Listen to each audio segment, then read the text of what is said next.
this is Stan once again, and remember what I said on Friday. Remember, what was the radio station I said we all have to be careful about? And that is WDKT. We don't know that.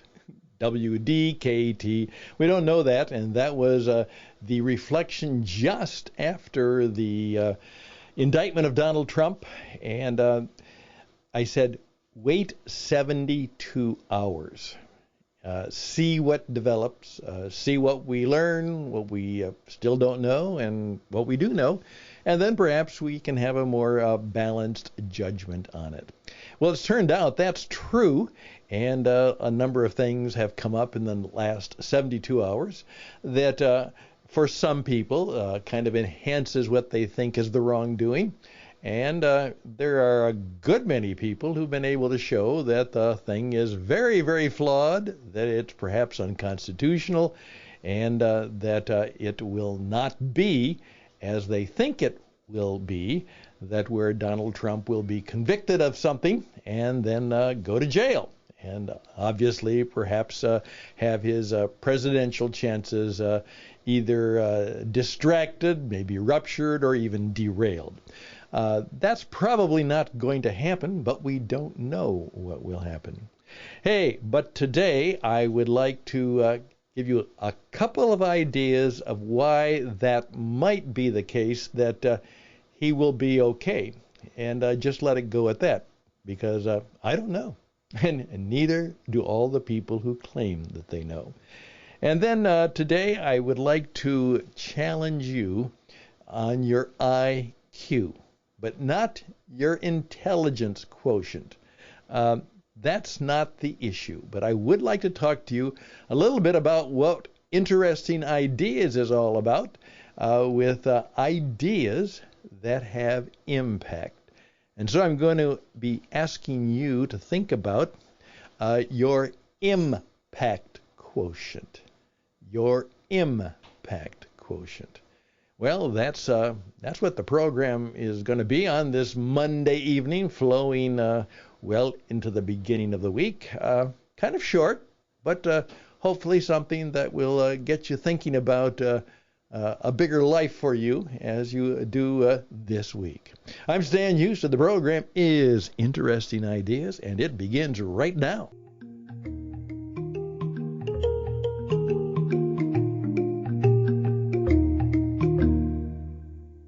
Well, here we go. Obviously, what has happened in part of here in America in terms of the presidency, well, at the very same time that former President Trump was indicted, also what happened was that the American Congress, particularly the opposition party, which are the Republicans to the party of President Joseph Biden, came up with a pretty substantial piece of evidence, at least a strong accusation that the president and his son were given a $10 million bribe. And there's evidence from reliable sources that that might be the case. Well, again, we don't know that, but at least that has come forward. And there have been wonders about this, in effect, hey, did you have the Fourth Amendment in mind, which says that you are not really to issue general warrants, like search and seizures, unless you actually know or suspect that a real crime has been convicted or has been committed, but hasn't been convicted. Well, there's two things with the indictment so far which will be at least difficult. First of all, even if if you had a secret document, well, was it declassified? They don't know. Well, just because it was secret doesn't mean it's secret anymore. And okay, you had something 4 years ago that was a plan. Well, at that time it was a secret plan, but it was never acted upon and will not be. Is it still a secret when it's out of date and of no effect? Well, the problem will be for those trying to convict Donald Trump is when you convict someone of a crime, two things usually have to happen, at least one of them. First of all, there has to be a victim. Somebody had to get really hurt by what you did. You know, you stole from them, you hurt them, you beat on them. There's a victim. And you can see the victim, and the victim can testify, or somebody can testify about how this person was harmed or hurt or taken advantage of. The second thing you have to do is you have to prove that there was some motivation to do this that was self-serving. You know, okay, you took a bribe because in effect you had something to gain from it. You know, there was money in it. Well, they're going to have a hard time proving the real victim, and they'll have a hard time demonstrating that because he did this, that he had some financial gain or motivation to do that was profoundly self-serving. And of course, even those who support Trump said, well, we don't even know why he did it. I mean, it doesn't make a lot of sense to them. Maybe it made sense to Donald, but why did he do it? So those things will move through, plus the fact that they will argue that having a dispute over the possession of documents is a civil case in which the parties who have it, the parties who want it, go to court to decide who will get it. And that's a civil judgment. It's not necessarily a criminal penalty. So all of those things have developed in the 72 hours, and we will see. Though, as one person said, understanding the times for Donald, he may not even defend himself. He just may use it as something he will run on to describe what his opposition is like. Don't defend myself, just simply use it as my evidence, my proof that these are not very nice people. Okay, there we go. I think that's what's clear. But again, we don't know that. Great saying. Remember that. We don't know that. Hey, the impact quotient, as I've pointed out before, interesting ideas, is the origins of a formula which you see very often on our logos. Interesting ideas for influence, insight, impact, and income.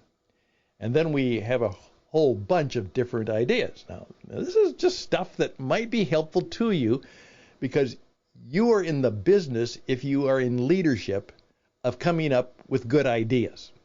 That's part of your job description. Good ideas. Intelligent ideas, inquisitive ideas, inspirational ideas, instructional ideas, instigating ideas that gets people turned on or roused up or reared up, innovative ideas, big one, idealistic ideas. And here we go.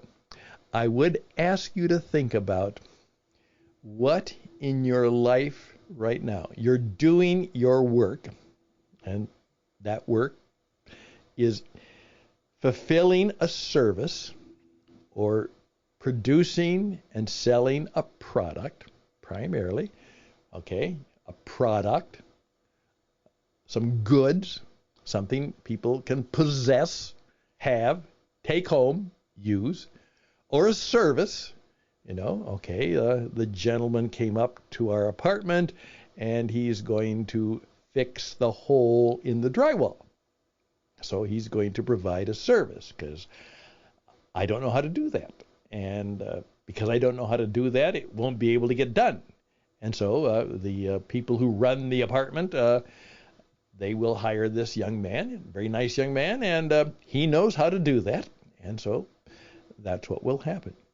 Well, in the midst of all of those things you are doing, what are you doing that could leave an impact either in the life of another, into prospects, customers, and clients in the marketplace, an impact for the common good. People will be better off because you impacted something and something changed.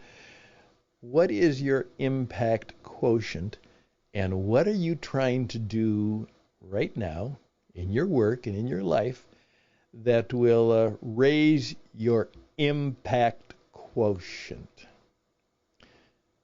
Think about that.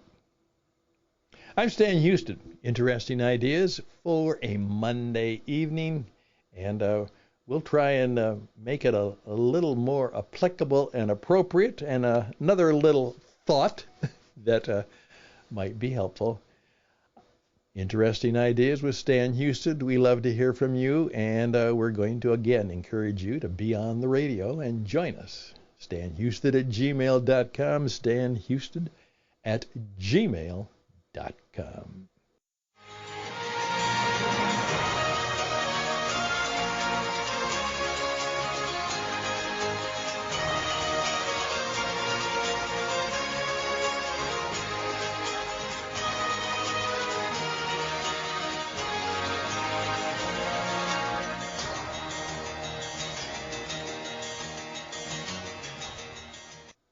One of the things we've been talking about, and I've mentioned in a lot of the things, anyone who listens to me knows that that I have strong traditional feelings about a lot of things, that I'm a man of faith, very deep man of faith, and so I pray a lot, and I even talk about it. I'm not ashamed of it. I'm very much into saying that, without prayer, nothing happens. That's the point. If prayer is powerful and it's real, and you should learn how to do it and how to do it well. So that's who I am. One of the things that I had some fun with is that one of my favorite writers, at least he was at a certain stretch in my life, and he's passed on. His name was Robertson Davies. He's a Canadian, and they were novels that had a kind of a moral but ironic quality to them. And it's about people trying to deal with life and dealing with the moralities and the problems. He's just a great storyteller. And in one of the characters is one of them, and I can't even remember quite the context, so I have to look it up again. But I remember writing it down, and the character said, "Oh God, don't let me die stupid." Oh God, don't let me die stupid. Well, since we never know when we're going to die, let's try and not do stupid stuff. Or say stupid things.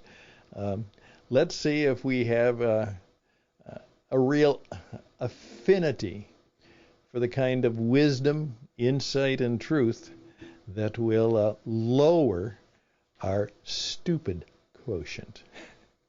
We want a high impact quotient, and we want a very low stupid quotient. Why don't you think about that? Oh God, don't let me die stupid. Say that 2 or 3 times. By the way, I shared it with my wife. I had a really bad dream last night. It really is. I can't remember having a bad dream for a long, long, long time. But I did.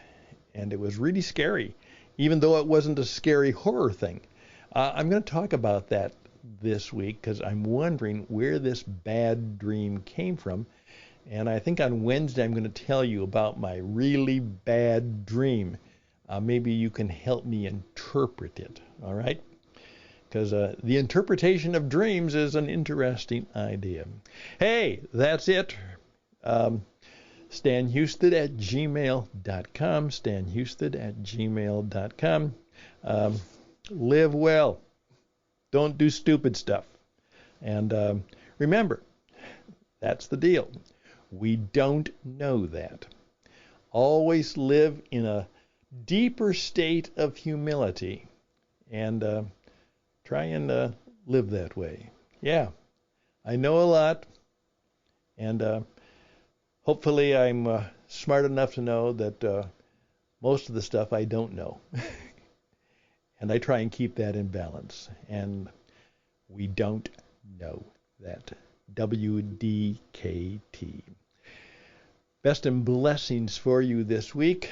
Perhaps you might have an occasional miracle come your way this week. Wouldn't that be fun? Kind of just one of those, kind of events. You say, wow, that was amazing. How did that happen? That was good.